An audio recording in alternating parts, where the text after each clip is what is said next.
కోరిన దొరికెను ధన్యుడనైతిని ఓరన్నా మీరిన కాలుని దూతల పాలిటి మృత్యువు ఎనిమది నమ్మన్నా తారక మంత్రము నాకేం మైలేదు రమణ ఎప్పుడు దూతలు చచ్చిపోతారో సవాల్ చేస్తున్నాడు ఆయన. అలాంటి ధైర్యం మనకు ఉండాలి. అంటే మనకు నమ్మకం ఉండాలి. రామనామం అన్ని ఇస్తుంది, కృష్ణనామం అన్ని ఇస్తుంది, శివనామం అన్ని ఇస్తుందని ఆ నమ్మకంతో మనం జీవిద్దాం.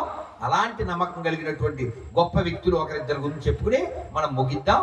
తర్వాత ఏకాదశి పేపర్ తీసుకుందాం. ఏకాదశి పేపర్ ఇవ్వండి.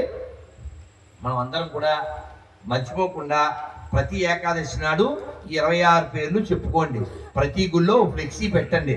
కింద నా పేరు అది ఉంది, అది కొట్టేసి మీ పేరు వేసుకుని ఏకాదశి ఎలా పాటించాలి అని ఫ్లెక్సీ పెడితే ఉపవాసం చేసిన వాళ్ళు చెయ్యని వాళ్ళు కూడా 26 పేర్లు చదువుకోండి. ఇప్పుడు చెప్పేనా 26 పేర్లు.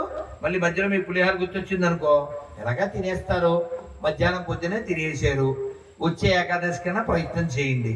14 రోజులు వేసేయండి, 15 రోజులు మూసేయండి. ఎవరన్నా వద్దంటే వేసేయండి. ఏం చెప్పాను? ఏమపడిందా? వినపడింది కదా? థ్యాంక్స్.